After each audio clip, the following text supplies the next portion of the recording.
Pasteur, séminariste et membre d'Église qui a assisté à la conférence en ligne de Nouveau Ciel, Nouvelle Terre, Shincheonji, témoignage sur la prophétie et l'accomplissement de l'Apocalypse, la nouvelle alliance de Dieu, bienvenue à tous. Je suis Ki-Chol Hong et je serai votre présentateur aujourd'hui. Les prophéties de l'Apocalypse de Jean et la parole de la réalité de leur accomplissement, que vous devez absolument connaître si vous êtes un croyant, sont actuellement diffusées en direct dans le monde entier sur YouTube. La conférence en ligne de Nouveau Ciel, Nouvelle Terre, Shincheonji, qui explique clairement l'Apocalypse, qui était considéré comme difficile à comprendre jusqu'à maintenant, attire l'attention non seulement des croyants, mais aussi celle des pasteurs. Je crois que plus les personnes présentes ici entendent cette parole, plus elles expérimentent directement le fait que l'Apocalypse de Jean n'est pas un texte complexe et obscur, expliqué avec des commandements d'hommes, mais est parfaitement rationnel et peut être clairement compris à travers la Bible. J'espère que ce temps aujourd'hui sera un temps de grâce et d'amour pour donner à boire à nos esprits assoiffés de la parole de Dieu. Nous allons donc commencer par la prière. Nous allons prier avec le même cœur. Dieu le Père, envers qui nous sommes reconnaissants, nous vous remercions de nous avoir permis d'organiser la conférence en ligne de Nouveau Ciel, Nouvelle Terre, Shincheonji dans le monde entier aujourd'hui sur le témoignage de la prophétie et de l'accomplissement de l'Apocalypse, la nouvelle alliance de Dieu. Et nous vous rendons gloire de la grâce que vous nous avez fait d'être avec nous. Comme vous l'avez prophétisé dans Apocalypse 22:16, le pasteur promis, le président de Nouveau Ciel, Nouvelle Terre, Shincheonji et les 12 chefs de tribu qui ont appris du président, envoyé par Jésus du Nouveau Testament aux églises, témoigne clairement des prophéties de tous les chapitres de l'Apocalypse et de la parole de la réalité accomplie. La dernière fois, nous avons appris la parole d'Apocalypse 6 et aujourd'hui, nous apprendrons la parole d'Apocalypse 7 par l'intermédiaire du chef de la tribu de Jean. Que ce soit un rassemblement qui ne rende gloire qu'à Dieu, en étant avec Dieu. Veuillez être avec le chef de la tribu de Jean, qui est en charge de donner la parole, afin que la parole du secret du royaume des cieux dans Apocalypse 7 puisse être clairement témoignée par la puissance du Saint-Esprit et en donnant une grâce et un amour infini à tous les pasteurs, séminaristes et à tous les fidèles présents. Faites-en un temps précieux pour que nous puissions réaliser et recevoir la grâce. Que ce soit un moment béni pour rendre gloire à Dieu seul en étant rempli du Saint-Esprit et de la parole. Nous avons prié au nom de Jésus. Amen.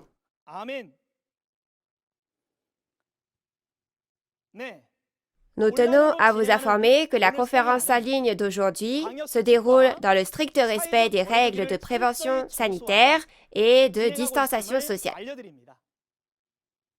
La dernière fois, nous avons appris la parole d'Apocalypse chapitre 6. Je crois que l'œuvre de Dieu et de Jésus qu'ils ont promise et accomplie sans faute a été un enseignement précieux dans vos cœurs. La parole d'Apocalypse chapitre 7 qui vous sera prêchée aujourd'hui contraste avec Apocalypse chapitre 6 qui traitait du jugement et de la fin de l'Israël spirituel, le premier monde, et parle de la création des 12 tribus, le nouveau royaume et le nouveau peuple de Dieu. Vous verrez le contenu à propos des 144 000 des 12 tribus, à propos desquels vous étiez si curieux. Qui sont les 144 000 des 12 nouvelles tribus créées en scellant du sceau de Dieu? Qu'est-ce que le sceau de Dieu? Et qu'est-ce que la grande multitude en blanc que personne ne peut compter? Vous êtes curieux, n'est-ce pas? Et puisqu'il est écrit que la multitude en blanc sortira de la grande tribulation, il doit aussi y avoir une grande tribulation à traverser. Afin de répondre clairement à toutes ces questions, Pour vous, aujourd'hui, Ki-won Lee, chef de la tribu de Jean, a préparé cette conférence. Aujourd'hui encore, alors que les prophéties et les réalités de l'Apocalypse sont témoignées une à une, j'espère que vous obtiendrez une grande réalisation et que ce sera un temps précieux pour que la lumière de la vérité brille avec éclat dans vos cœurs. Ainsi, accueillons Ki-won Lee, le chef de la tribu de Jean, qui va prêcher la parole. Veuillez l'accueillir avec des applaudissements chaleureux.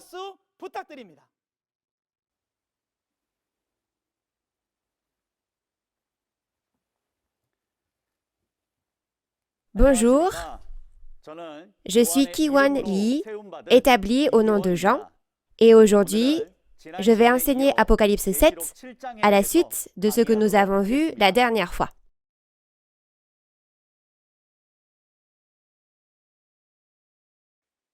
Témoignage sur la prophétie et l'accomplissement de l'Apocalypse, la nouvelle alliance de Dieu. La parole dont je témoignerai aujourd'hui sera le contenu du chapitre 7 de l'Apocalypse. Quand on regarde le titre du chapitre 7 de l'Apocalypse, ce serait les 12 tribus de la nouvelle Israël spirituelle nouvellement créée. Si vous regardez le titre, il est écrit « nouvellement créé », n'est-ce pas? Cela a le sens de créer à nouveau. Parce que quelque chose qui a été créé auparavant n'était pas bon. Ainsi, aujourd'hui, Dieu crée à nouveau le royaume et le peuple de Dieu, et ce sont les 12 tribus de la nouvelle Israël spirituelle mentionnées dans Apocalypse 7 aujourd'hui. Donc, si le dessein de Dieu dans les 66 livres de la Bible et dans l'Apocalypse pouvait être résumé en un mot, ce serait la création d'un nouveau royaume et d'un nouveau peuple, les 12 tribus. Ça, c'est le but final de Dieu. Je vais vous parler du déroulement du contenu d'Apocalypse 7. Tout d'abord, dans Apocalypse 6, le soleil, la lune et les étoiles ont été jugés. Je sais que vous l'avez bien appris la dernière fois à travers le chef de la tribu de Thomas. Donc, malheureusement, le tabernacle de Dieu, le temple du tabernacle et ses fidèles ont mangé les viandes sacrifiées aux idoles, données par les Nicolaïtes, et ont commis l'impudicité et sont devenus un avec le pasteur de Satan. Et au final, ils sont devenus la propriété de Satan et se sont cachés dans les cavernes, les montagnes et les rochers des païens. À cause de cela, le temple du tabernacle de Dieu et ses fidèles ont été jugés et détruits. Résultat, ce n'était pas seulement la fin d'une église, mais la fin d'une ère. Le royaume et le peuple de Dieu ont maintenant donc disparu. C'est pourquoi Dieu doit à nouveau créer le royaume et le peuple de Dieu, et c'est ce que nous verrons dans le chapitre 7 aujourd'hui. Dans ces 12 tribus, ce nouveau royaume et ce nouveau peuple, d'abord, les 144 000 scellés sont créés, et si vous regardez dans Apocalypse 7, versets 9 à 14, vous verrez une multitude vêtue de vêtements blancs que personne ne pouvait compter. Ces personnes, au temps de la fin, sont les enfants de Dieu qui sont choisis, le peuple de Dieu.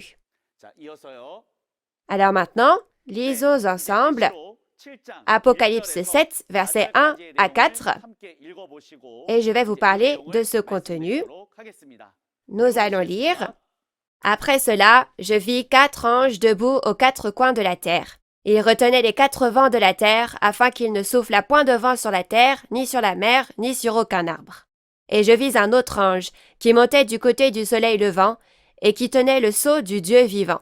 Il cria d'une voix forte aux 4 anges à qui il avait été donné de faire du mal à la terre et à la mer, et il dit, « Ne faites point de mal à la terre, ni à la mer, ni aux arbres, jusqu'à ce que nous ayons marqué du sceau le front des serviteurs de notre Dieu. » Et j'entendis le nombre de ceux qui avaient été marqués du sceau, 144 000 de toutes les tribus des fils d'Israël. Vous avez bien lu? Le premier mot qui apparaît dans Apocalypse 7, verset 1, c'est « après cela ». Donc, c'est ce qui permet de montrer ce qui précède et ce qui suit un événement. Ce que nous appelons cela, c'était l'événement d'Apocalypse chapitre 6. Comme je l'ai dit au début, le soleil, la lune et les étoiles ont été jugés et ont disparu. Le peuple de Dieu, appelé le premier ciel et la première terre, a disparu, n'est-ce pas? Ces événements sont l'accomplissement des paroles de Matthieu 8, verset 12. Les fils du royaume seront jetés dans les ténèbres du dehors, où il y aura des pleurs et des grincements de dents. Donc, après les événements d'Apocalypse 6, nous arrivons à Apocalypse 7, et si nous regardons les versets 1 à 8, les 144 000 des 12 tribus sont scellés et ce contenu est l'événement qui accomplit le contenu de Matthieu 8, verset 11, qui dit « Plusieurs viendront de l'Orient et de l'Occident et s'assiéront dans le royaume des cieux. » Ensuite, il est écrit « Après cela, je vis 4 anges debout aux 4 coins de la terre, et ils retenaient les 4 vents de la terre, afin qu'il ne souffle point de vent sur la terre, ni sur la mer, ni sur aucun arbre. » Alors les 4 anges ici sont les archanges. Et les 4 vents de la terre que les archanges retiennent font référence aux nombreux anges appartenant à ces archanges. Ainsi, tout comme dans la vie de tous les jours, au sein d'un groupe, la personne qui est à la tête est appelée le chef de telle ou telle chose. De la même façon, il y a aussi cette organisation entre les anges dans le ciel. Donc les anges sont répartis en 4 groupes et les chefs de ces groupes sont appelés les archanges.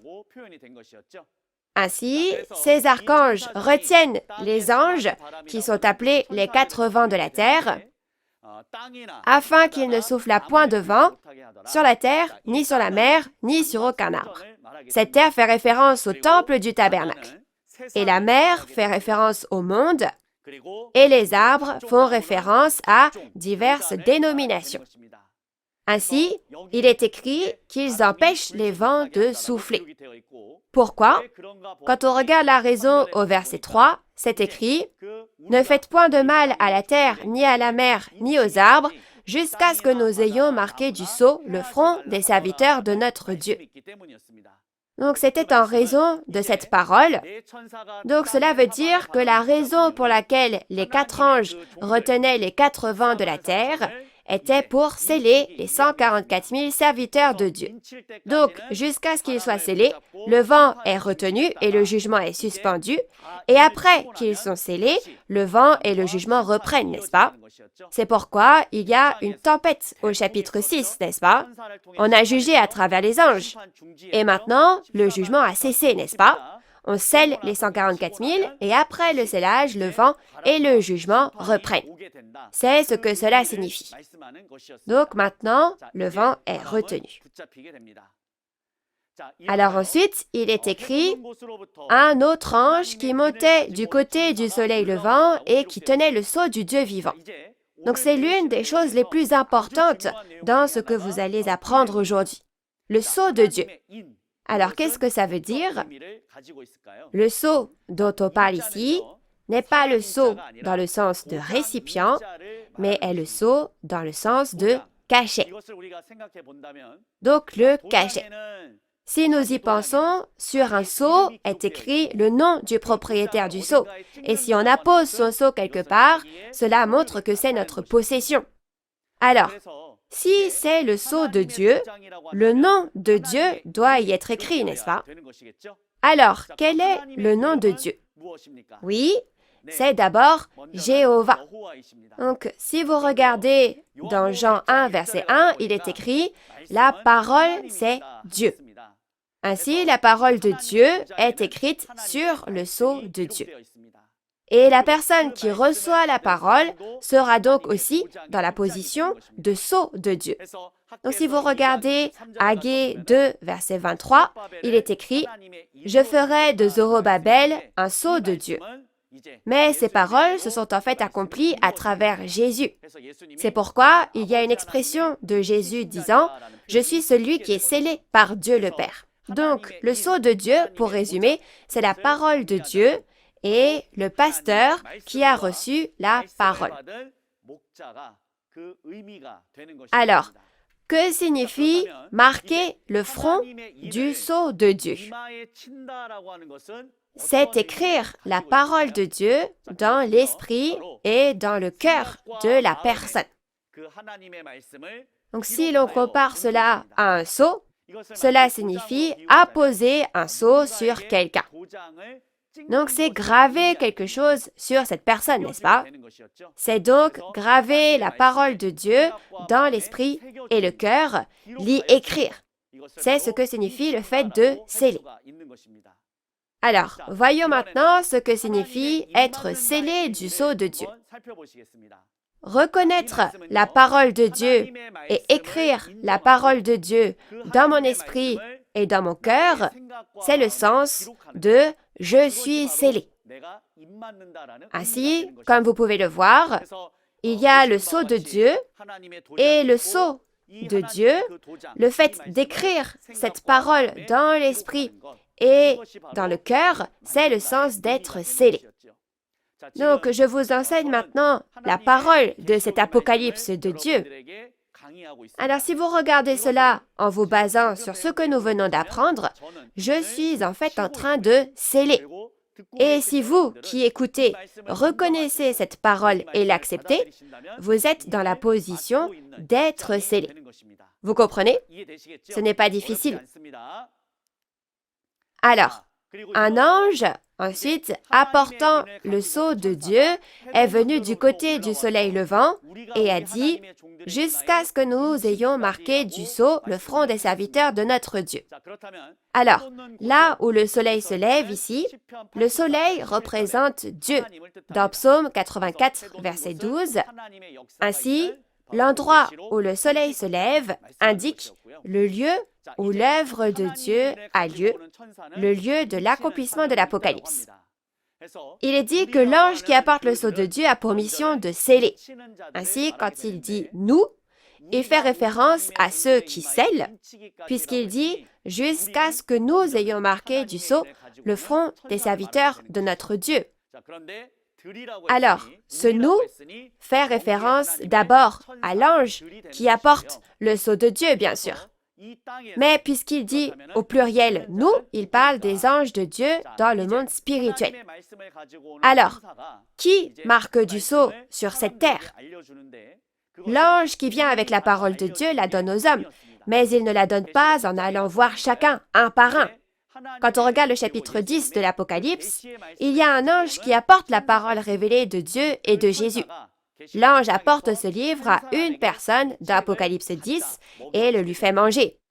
Celui qui a reçu et mangé le livre a pu réaliser pleinement ces paroles, n'est-ce pas? Alors, les anges viennent-ils enseigner la Bible et la dire à tout le monde? Non, ce n'est pas le cas. Dans la Bible, il y a le schéma montrant que cette parole n'est donnée qu'à une seule personne. Il faut donc que cela s'accomplisse selon cette parole, n'est-ce pas? Ainsi, le pasteur qui a mangé le livre ouvert dans Apocalypse 10 est apparu, et la réalité de ce pasteur est le président de Nouveau Ciel, Nouvelle Terre, Shincheonji, Man Hee-lee, aujourd'hui.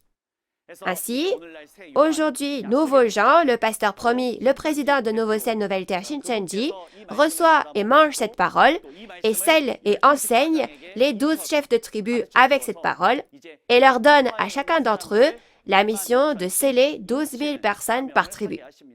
Ainsi, le « nous » ici fait référence tout d'abord aux anges de Dieu dans le monde spirituel, le pasteur qui a reçu et mangé le livre ouvert, et les 12 chefs de tribu de Nouveau Ciel, Nouvelle Terre, Shincheonji, qui ont été scellés par le pasteur qui a reçu et mangé le livre. Ils en sont la réalité. Alors ensuite, s'il y a le sceau de Dieu, à l'inverse, il y a aussi le sceau, le cachet de Satan. Donc, quand vous recevez le sceau de Dieu, vous appartenez à Dieu, mais à l'inverse, si vous recevez le sceau de Satan, vous devenez la propriété de Satan. C'est pourquoi il ne faut absolument pas recevoir le sceau de Satan. Alors, plutôt que l'expression « sceau de Satan », le sceau de Satan est décrit comme la marque de Satan dans Apocalypse 13.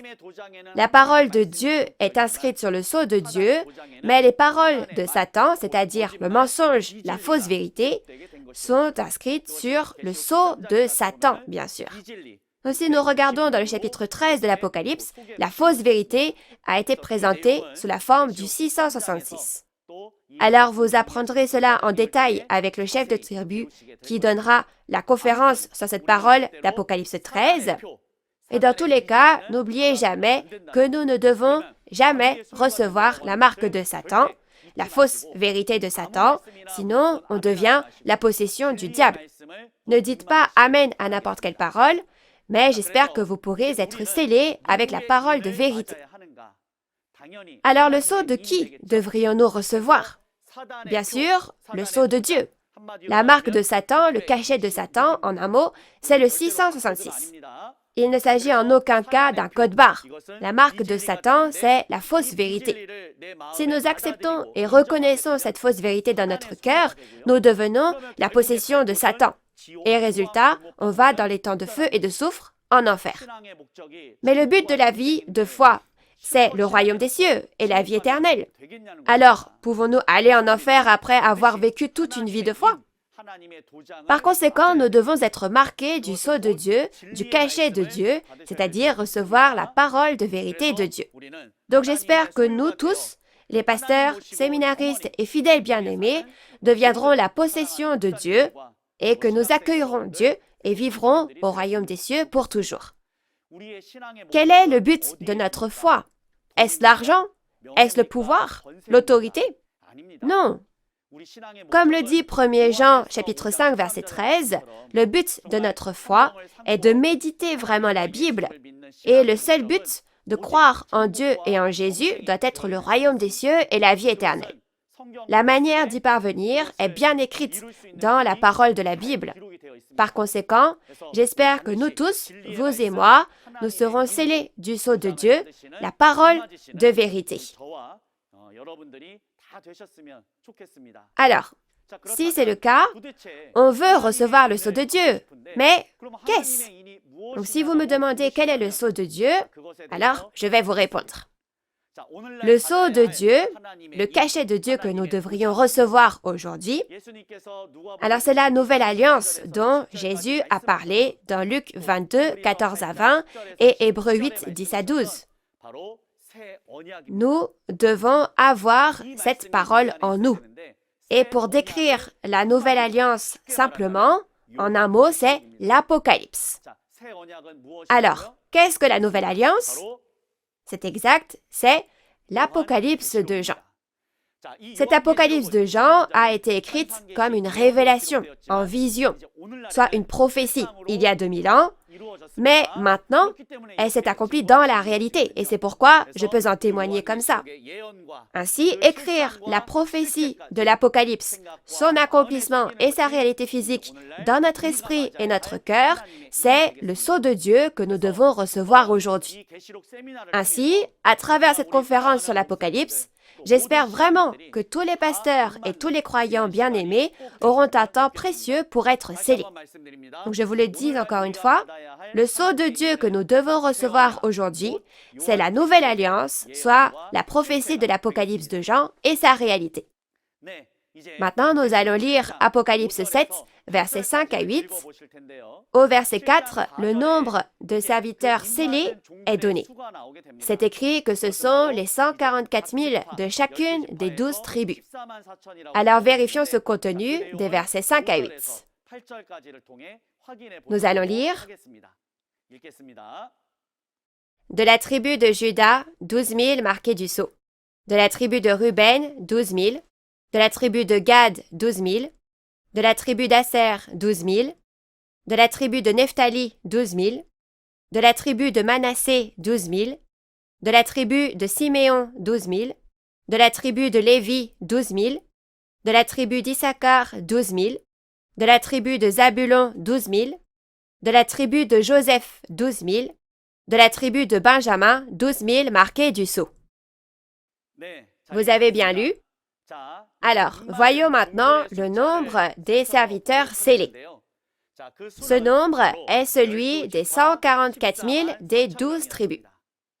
Donc, quand on regarde Apocalypse 7, versets 4 à 8, on voit qu'ils sont scellés et qu'il y a donc 12 000 dans chaque tribu. Donc, il y a 12 tribus au total, alors 144 000 personnes sont faites de cette façon. Alors, je vais vous parler de ces 144 000 personnes plus tard aussi, mais sachez que ce n'est pas un nombre symbolique. Ce nombre doit être créé dans la réalité. Alors, comment ces 144 000 sont-ils créés? Ce nombre est-il créé au hasard, à ce moment, juste comme ça, sans plan précis? Non, ce n'est pas le cas. Ces 144 000, le fait qu'ils sont créés au temps de la fin, avait été prophétisé il y a déjà 2600 ans. Ainsi, il a été prophétisé dans Jérémie 31, 27 que deux types de semences seraient semées, la semence de l'homme et la semence de bête.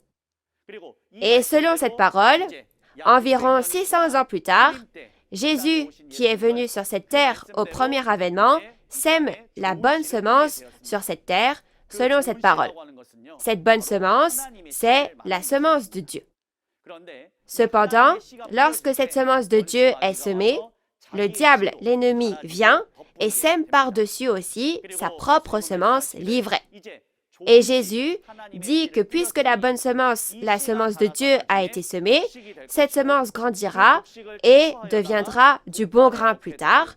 Et le grain est moissonné et mis dans le grenier, la grange, et Jésus a prophétisé que cette grange serait le royaume des cieux où Dieu et Jésus demeurent, puis il est parti.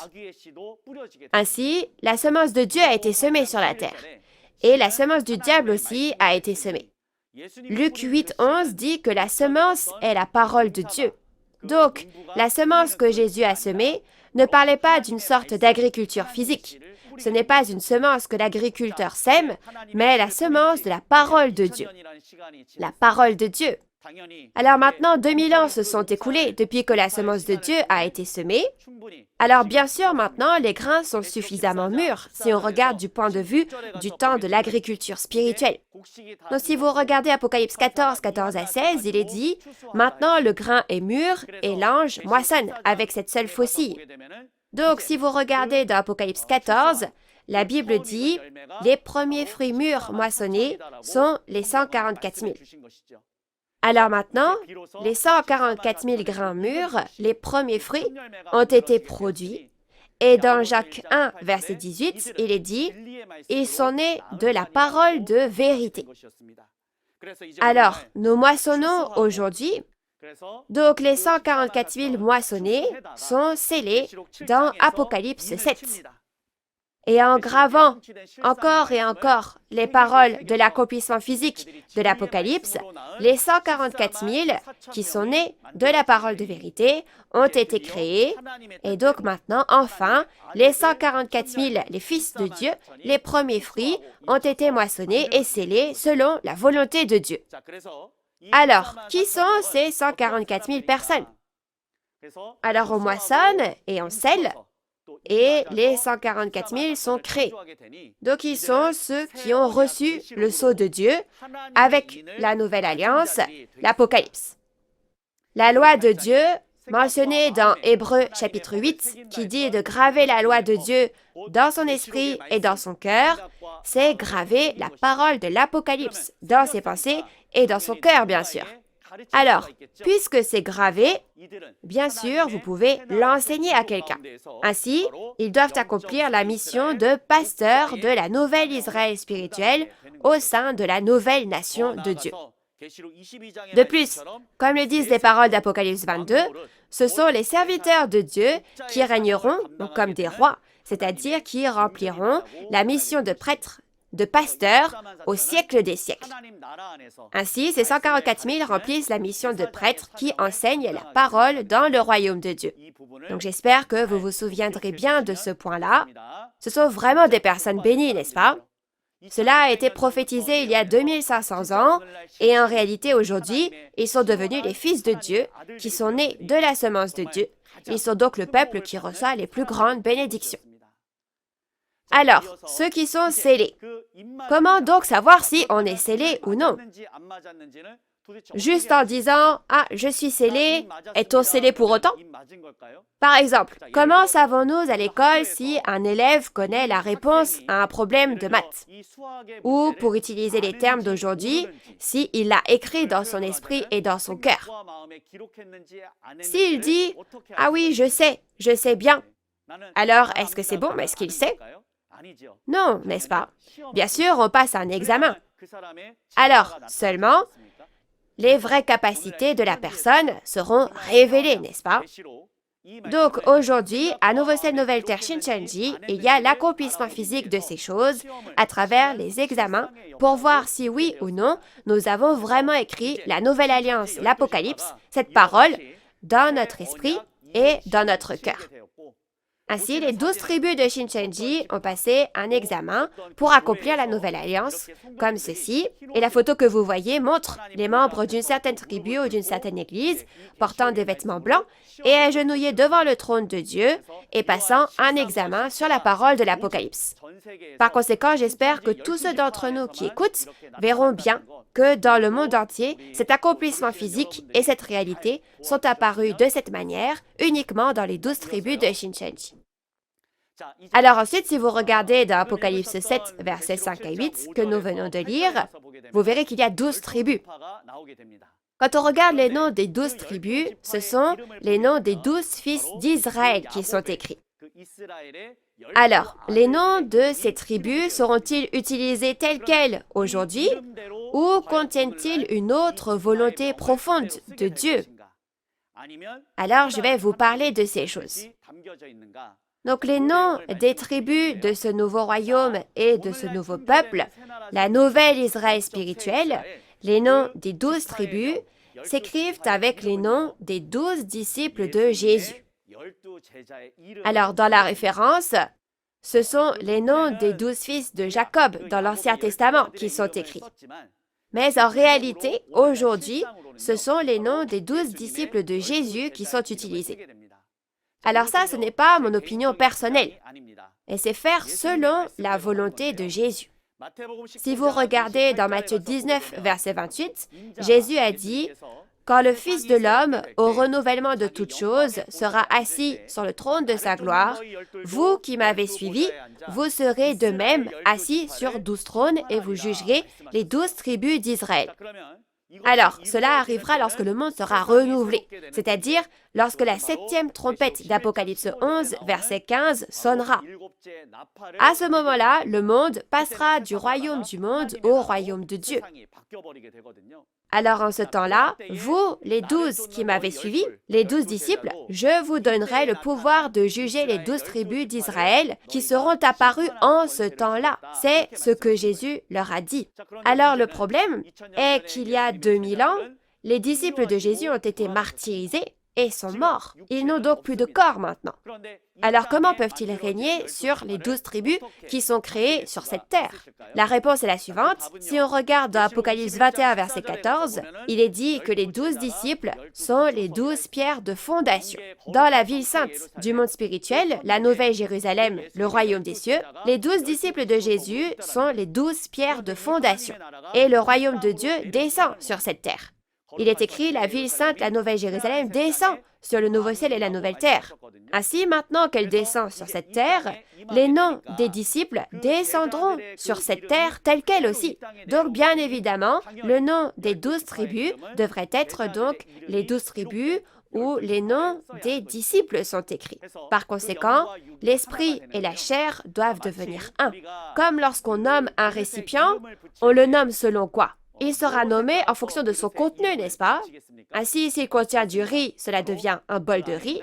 S'il contient de la soupe, alors il devient un bol de soupe. Et si c'est de la sauce soja qui est versée, alors c'est un bol de sauce soja.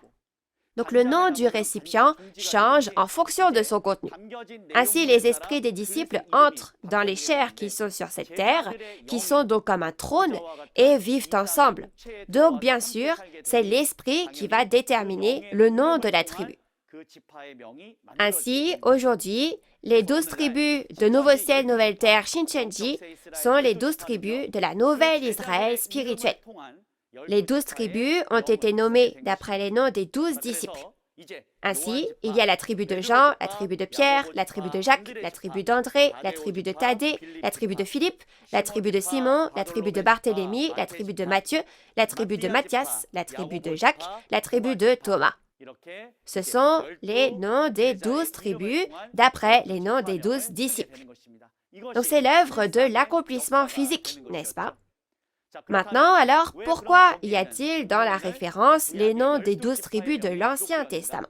Donc cela fait référence à la restauration du royaume de Dieu, Israël, que Dieu voulait accomplir à l'origine. Alors ensuite, aujourd'hui, les 12 disciples qui sont morts il y a 2000 ans existent maintenant sous forme d'esprits. Ces esprits deviennent un avec la chair des 12 chefs de tribus qui ont été établis sur cette terre. L'esprit et le corps deviennent un, et sur cette terre, ensemble, ils gouvernent les 12 tribus de la nouvelle Israël spirituelle, les 12 tribus de Novo-Ciel, Nouvelle Terre, Shincheonji. Ils règnent et ils jugent. Ainsi, aujourd'hui, le trône des 12 tribus de Novo-Ciel, Nouvelle Terre, Shincheonji a été formé. C'est l'accomplissement physique qui a seulement eu lieu à Novo-Ciel, Nouvelle Terre, Shincheonji et qui ne peut être trouvé nulle part ailleurs dans le monde. Ainsi, le 14 mars 1995, au stade public de Suwon, les 12 chefs de tribu ont été établis. Et en établissant les 12 chefs de tribu comme ça, il y a réellement eu cette organisation du trône. Alors, je veux que vous sachiez que c'est une réalité qui n'existe qu'à Novo-Ciel, Nouvelle Terre, Shincheonji et qui ne peut être trouvée nulle part ailleurs dans le monde. Maintenant, nous allons lire Apocalypse 7, versets 9 à 14. Après cela, je regardais, et voici, il y avait une grande foule que personne ne pouvait compter, de toute nation, de toute tribu, de tout peuple et de toute langue. Ils se tenaient devant le trône et devant l'agneau, revêtus de robes blanches et des palmes dans leurs mains. Et ils criaient d'une voix forte en disant, « Le salut est à notre Dieu qui est assis sur le trône et à l'agneau. » Et tous les anges se tenaient autour du trône et des vieillards et des 4 êtres vivants, et ils se prosternèrent sur leurs faces devant le trône, et ils adorèrent Dieu, en disant Amen, la louange, la gloire, la sagesse, l'action de grâce, l'honneur, la puissance et la force soient à notre Dieu au siècle des siècles. Amen. Et l'un des vieillards prit la parole et me dit, Ceux qui sont revêtus de robes blanches, qui sont-ils, et d'où sont-ils venus? Je lui dis, Mon Seigneur, tu le sais, et il me dit, Ce sont ceux qui viennent de la grande tribulation. Ils ont lavé leurs robes, et ils les ont blanchies dans le sang de l'agneau. Vous avez bien lu? Alors encore une fois, le premier mot qui apparaît au chapitre 7, verset 9, c'est « après cela ». Ne l'avons-nous pas vu plus tôt au verset 1 du chapitre 7? Alors, que s'est-il passé avant le verset 9? Comme je vous l'ai dit, depuis le début, donc il y a eu la création des 144 000, n'est-ce pas? Donc maintenant, cela. Donc c'est après cela. Donc ce qui s'est passé avant, c'est le jugement a été arrêté et les vents sont retenus jusqu'à ce que les 144 000 soient scellés. Alors, les 144 000 ont été scellés, tandis que le jugement a été arrêté. Donc maintenant qu'ils ont été scellés, puisqu'il est dit que les vents ne sont retenus que jusqu'à ce qu'ils soient scellés, alors maintenant, les vents souffleront à nouveau, n'est-ce pas? Et si on regarde dans Apocalypse 7, 9 et 14, on dit que c'est une grande tribulation. Et du milieu de cette grande tribulation, une grande multitude vêtue de blanc qu'on ne peut compter est sortie. Alors d'où sort la grande multitude vêtue de blanc qui sort de la grande tribulation? Quand on regarde, il est dit qu'elle sort innombrable de toute nation, de toute tribu, de tout peuple et de toute langue, n'est-ce pas? Alors c'est écrit que personne ne pouvait compter, n'est-ce pas? Ce qu'on peut compter ici, ce sont les 144 000, n'est-ce pas? Donc on parle d'un nombre réel ici que l'on peut compter, mais quand on dit que personne ne pouvait compter, cela veut dire qu'il y en a tellement qu'on ne peut pas compter. Mais alors pourquoi tant de gens viennent-ils de toute nation, de toute tribu, de tout peuple et de toute langue? Alors la nation, c'est l'Église, la tribu, c'est la dénomination, le peuple représente les membres d'Église et la langue, c'est la doctrine. Comme 1 Pierre, chapitre 2, verset 9, parle d'un sacerdoce royal, Tout comme un roi gouverne un royaume, c'est un prêtre comme un roi, un pasteur qui gouverne l'Église. Et de la même façon, selon la même logique, parmi les églises, les dénominations, les membres d'église et les doctrines, il est dit qu'un nombre de personnes innombrables vient maintenant au trône de Dieu. Alors, que peut bien donc signifier cette grande multitude en blanc? Quand nous disons des vêtements blancs, des robes blanches, on ne parle pas réellement de vêtements blancs, mais le fait de parler de vêtements blancs, en fait, les vêtements, ce sont les vêtements du cœur. C'est pourquoi seul le sang de Jésus peut laver les vêtements du cœur, selon l'expression qui dit que le cœur donc est rendu blanc et pur. Donc c'est pourquoi il est dit que le cœur lavé par le sang de Jésus et les œuvres justes sont des vêtements blancs. Comme le dit Jean 15, verset 3, « Vous êtes purifiés par les paroles que je vous ai dites. » Donc seules les paroles de Jésus, soit le sang de l'agneau, peuvent nous purifier de nos péchés et de nos souillures. Et alors seulement nos péchés disparaissent et nous devenons saints, et alors seulement serons-nous qualifiés pour vivre avec Jésus et Dieu. Ainsi, ces innombrables personnes qui ont été purifiées par les paroles de Jésus viennent devant le trône de Dieu et de l'agneau avec des palmes dans leurs mains. Donc cette parole s'accomplira, n'est-ce pas? Donc si on regarde quel genre de personnes sont cette grande multitude en blanc, de chacune de ces dénominations appelées nations, tribus, peuples et langues, ce sont les personnes qui comprennent la parole de Dieu et sortent donc de chaque dénomination. Donc de chaque dénomination. Ils sortent de chaque dénomination en disant « Ah, vraiment, maintenant, ces paroles de Jésus sont vraies. » Alors, ils viennent à la nouvelle Israël spirituelle. Après avoir entendu les paroles des 12 tribus, ils se disent « Ah, cette parole est vraie !» Et finalement, ils sortent de chaque dénomination et viennent à la nouvelle Israël spirituelle. Donc cette multitude en blanc, ce ne sont pas les pasteurs. Elle fait référence donc au peuple et aux fidèles. Ainsi, les 144 000 se référaient aux pasteurs, puisque ce sont ceux qui sont scellés, et la multitude en blanc, elle, afflue en nombre incalculable plus tard, lors de la grande tribulation, c'est-à-dire après cela. Après avoir entendu la parole révélée de Nouveau Ciel, Nouvelle Terre, Shincheonji, les 12 tribus de la nouvelle Israël spirituelle, ces personnes ont réalisé « Ah, ces paroles sont vraies !» Et elles affluent, mais en tant que peuple, en tant que fidèles. Donc, veuillez bien faire la différence entre les deux concernant cette partie-là. Et alors, où est devant le trône de Dieu et de l'agneau, où se rassemble donc l'innombrable multitude vêtue de blanc? Quand on regarde dans la Bible, il y a la réponse. Quand on regarde au chapitre 14 de l'Apocalypse, il est écrit « Je regardais et voici, l'agneau se tenait sur la montagne de Sion, et avec lui 144 000 personnes. » Alors, Jésus se tient sur le mont Sion, n'est-ce pas? Mais avec lui, il y a 144 000 personnes. Cependant, puisque les 144 000 constituent les 12 tribus d'Apocalypse 7, que nous venons d'apprendre, au final, où se trouve ce devant le trône de Dieu et de l'agneau, où se rassemble la multitude en blanc, on peut donc savoir que c'est l'endroit où il y a les 12 tribus, n'est-ce pas?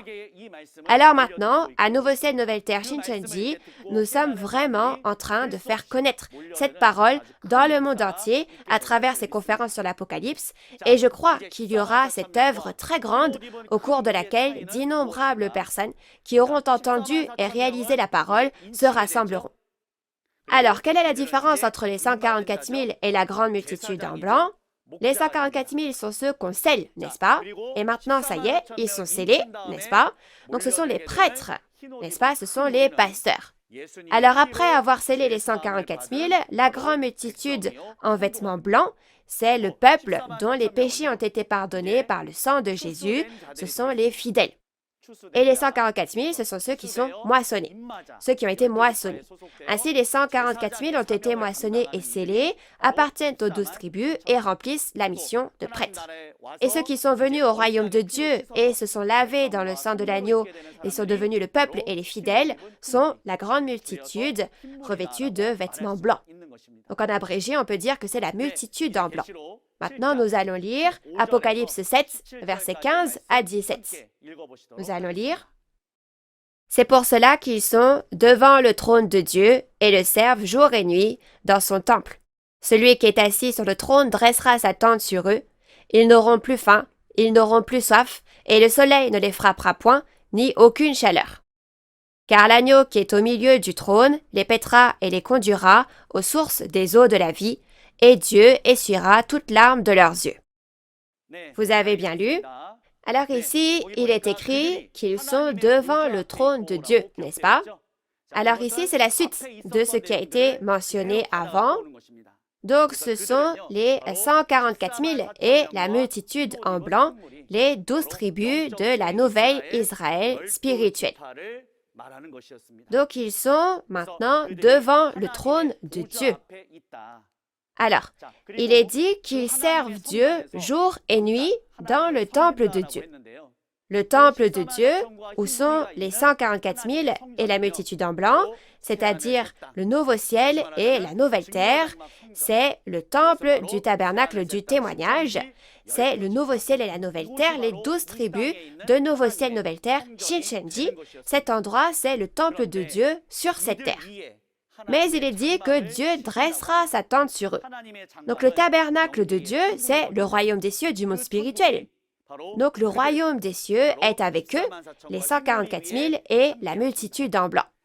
Donc dans Apocalypse 21, verset 1, les versets 1 à 3, on retrouve le même contenu.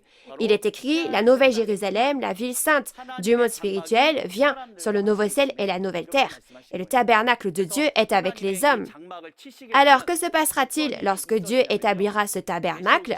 Si on regarde dans Apocalypse 21, verset 4, il dit « Il n'y aura plus de mort. » Ainsi, avant qu'Adam ne pêche, ce que Dieu voulait tant, en fait, il aurait pu vivre éternellement avec Dieu. Cependant, à cause du péché d'Adam, Dieu est parti et la mort est venue sur cette terre.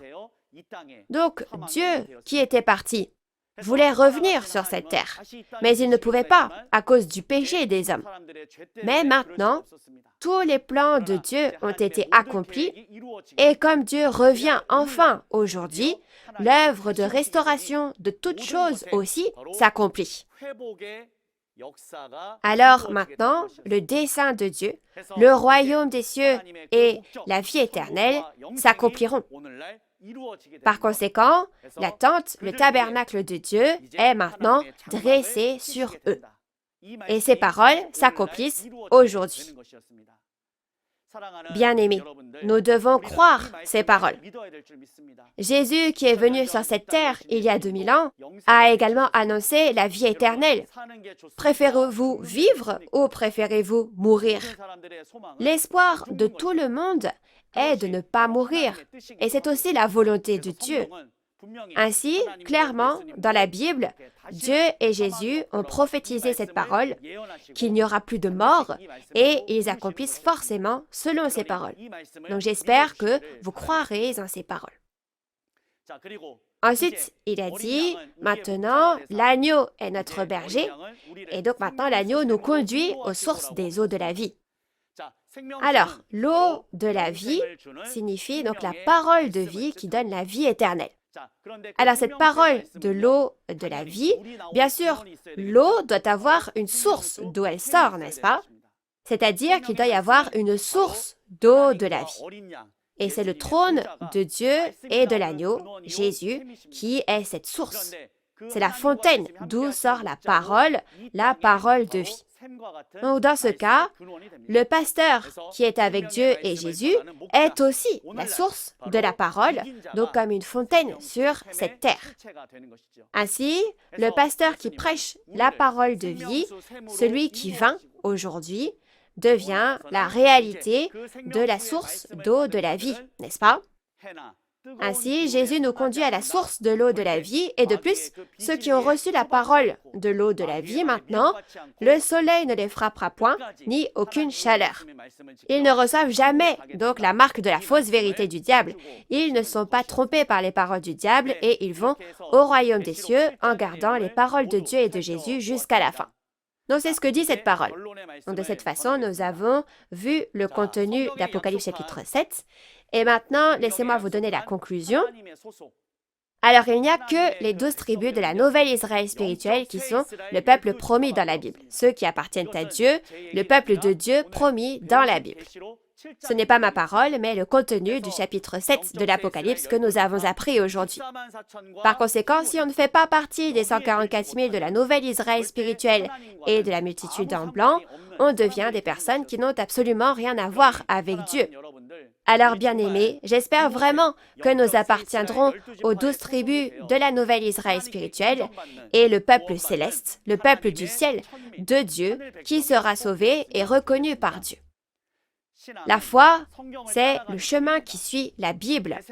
Ce n'est pas en faisant les choses automatiquement, comme je veux, que le Seigneur comprendra mon cœur. Ce n'est pas le cas. Dans Matthieu 7, Jésus a dit, « Ceux qui me disent Seigneur, Seigneur, n'entreront pas tous dans le royaume des cieux, mais celui-là seul qui fait la volonté de mon Père qui est dans les cieux. » Donc, telle est la volonté de notre Dieu, la volonté de Jésus. Aujourd'hui, j'espère que nous pourrons tous comprendre pleinement les paroles de l'Apocalypse afin de pouvoir tous aller au royaume des cieux et vivre avec Dieu pour toujours. Alors, dans l'Apocalypse, il est dit que la multitude en blanc, ce sont ceux qui ont lavé leurs robes et les ont blanchis dans le sang de l'agneau. Et la Bible dit aussi, les 144 000 prêtres sont le royaume et les prêtres achetés par le sang de Jésus. C'est pourquoi le sang de Jésus nous est absolument nécessaire. Mais qu'est-ce que le sang de Jésus? Il faut savoir, n'est-ce pas? Le sang de Jésus, c'est la parole révélée. Alors aujourd'hui, ces paroles qui témoignent de la réalité de l'accomplissement de l'Apocalypse sont le sang de Jésus que nous devons manger et avec lequel nous devons nous laver. Alors, ce sang de Jésus entre en moi et par l'effet de ce sang, mes péchés disparaissent et je suis qualifié pour vivre avec Dieu. Donc aujourd'hui, j'espère qu'à travers cette parole révélée, le sang de Jésus, nous pourrons tous être pardonnés de nos péchés et devenir tous les enfants de Dieu. Chers pasteurs et séminaristes et les nombreux fidèles, depuis combien de temps attendons-nous le second avènement de Jésus? Et depuis combien de temps attendons-nous que la nouvelle alliance de Jésus s'accomplisse? C'est pourquoi, aujourd'hui, je vous témoigne ces paroles qui se sont accomplies. Le temps est venu, et maintenant, les paroles du secret du royaume des cieux que Dieu a lui-même écrites, les paroles de l'Apocalypse qui ont été gardées par Dieu jusqu'à ce jour, quand le moment est venu, il les a données à Jésus, et quand Jésus a ouvert le livre, un par un, il a accompli toutes les paroles écrites dans ce livre. Et chaque fois qu'il les a accomplies, il a montré toutes les réalités qui apparaissaient à une seule personne. Et c'est aujourd'hui le pasteur promis, le président de Nouveau Ciel, Nouvelle Terre, Shincheonji, le représentant de Nouveau Ciel, Nouvelle Terre, Shincheonji. Ainsi, ce pasteur a vu et entendu tout l'accomplissement de l'Apocalypse, et il était sur les lieux où l'Apocalypse a été accompli. Il connaît donc toutes choses, n'est-ce pas? Et Jésus a donné le livre à manger à ce pasteur dans Apocalypse 10 et l'a envoyé pour témoigner de ce qu'il a vu et entendu aux églises. Comme dans la parole d'Apocalypse 22, 16, « Moi, Jésus, j'ai envoyé mon messager aux églises pour qu'il témoigne de ces choses, c'est-à-dire les réalités accomplies de tous les chapitres de l'Apocalypse. » Ainsi, de la même façon, maintenant, le pasteur promis est en première ligne et s'unit aux 12 chefs de tribu pour témoigner de l'Apocalypse. Ainsi, aujourd'hui, cette Apocalypse est entièrement ouverte. C'est le livre de vie qu'il faut connaître et il est dit que si vous ajoutez au retranché à ce livre, vous ne pourrez pas aller au royaume des cieux. Donc maintenant, même si nous sommes tous issus de dénominations différentes et que nous avons des doctrines différentes, devenons un dans cette parole et atteignons tous le royaume des cieux et la vie éternelle que nous avons tant espéré. J'espère vraiment que nous pourrons faire ainsi. Maintenant, enfin, je crois que vous et moi, tous ceux qui entendent cette parole, nous deviendrons un. Nous croyons que nous sommes un en Dieu et en Jésus. Allons tous ensemble au royaume des cieux en devenant un dans la foi sans se quereller. Je vous aime sincèrement. Pour finir, afin de montrer que nous sommes un en Dieu et en Jésus, nous allons tous lever l'index quand je dirai « Nous sommes un ». Merci d'avoir écouté. Nous croyons que nous sommes un en Dieu et en Jésus. Allons au royaume des cieux ensemble. Nous sommes un. We are one. Merci. Donc pour finir, nous allons prier ensemble. Dieu notre Père, saint et très saint, nous rendons grâce et gloire à Dieu le Père de nous avoir accordé un jour précieux aujourd'hui et de nous avoir permis d'étudier ensemble les paroles d'Apocalypse 7. Dieu notre Père, aidez-nous tous à appartenir aux 12 tribus de la nouvelle Israël spirituelle selon vos paroles. Et en outre, aidez-nous afin que nous puissions nous laver complètement avec le sang de Jésus et que nous puissions être qualifiés pour servir Dieu et vivre avec Jésus pour toujours. Notre seul but est le royaume des cieux. Nous croyons que nous devons connaître l'Apocalypse pour entrer dans le royaume des cieux. Il est dit que si vous ajoutez aux retranchés à l'Apocalypse, vous ne pourrez pas aller au royaume des cieux. Alors, s'il vous plaît, donnez-nous la grâce afin que tout le monde puisse pleinement apprendre cette parole et aller au royaume des cieux sans ajouter ni retrancher. Donnez la grâce infinie du ciel aux pasteurs, séminaristes et fidèles bien-aimés qui écoutent cette parole, afin qu'ils puissent réaliser la parole, ouvrez leur cœur, leurs yeux et leurs oreilles. Veuillez œuvrer pour que chacun puisse être scellé avec les paroles de cette révélation et devenir le précieux peuple de Dieu dans le royaume des cieux. Aussi, que Dieu soit avec nous jusqu'à Apocalypse 22, jusqu'à la fin, jusqu'au moment même où toutes ces choses sont conclues, et ouvrez l'environnement de chacun ici présent pour que tous puissent écouter ces paroles jusqu'à la fin. Nous vous remercions et nous avons prié au nom de Jésus. Amen. Merci beaucoup d'avoir écouté. Nous allons terminer ici. Merci. Lorsque la première trompette est sonnée, de la grêle et du feu mêlés de sang tombent sur la terre et un tiers de la terre et des arbres sont brûlés. En raison de ce contenu, certaines personnes disent que c'est une bombe nucléaire. Si c'était une bombe nucléaire, où devrait-elle être? Elle devrait être dans un entrepôt d'armes. Si vous ne connaissez pas de la première à la 6e trompette, vous ne pouvez pas entendre le son de la 7e trompette et ne pouvez pas le vérifier. Donc j'espère que vous pourrez tous vraiment ouvrir votre cœur et écouter le message de salut contenu dans cette trompette et en bénéficier. Jeudi de cette semaine, comme la vidéo d'aperçu que vous avez vue plus tôt, le chef de la tribu d'André, Il-gon Kim, nous délivrera les paroles du chapitre 8 de l'Apocalypse. Apocalypse 8 est le chapitre où le dernier des 7 sceaux qui scellaient le livre de l'Apocalypse est ouvert et 4 des 7 trompettes sont sonnées. L'heure est la même qu'aujourd'hui à 10 heures, alors j'espère que tout le monde sera présent et réalisera la précieuse et véritable volonté de Dieu et la parole de la promesse. La raison pour laquelle l'Église Nouveau Ciel, Nouvelle Terre, Shincheonji peut témoigner des paroles de l'Apocalypse avec autant d'assurance est qu'il y a un pasteur promis qui a maîtrisé non seulement la Nouvelle Alliance, l'Apocalypse, mais aussi les prophéties des 4 évangiles et même leur réalité. En plus des paroles de l'Apocalypse que vous avez entendues aujourd'hui, si vous avez d'autres questions ou demandes de renseignements sur l'Église Nouveau Ciel, Nouvelle Terre, Shincheonji et sa doctrine, veuillez contacter le numéro représentatif de chaque tribu affiché à l'écran. Nous vous guiderons en détail et avec amabilité. Nous allons maintenant terminer en faisant la prière que le Seigneur nous a enseignée. Nous allons prier tous ensemble. Nous allons faire notre Père tous ensemble.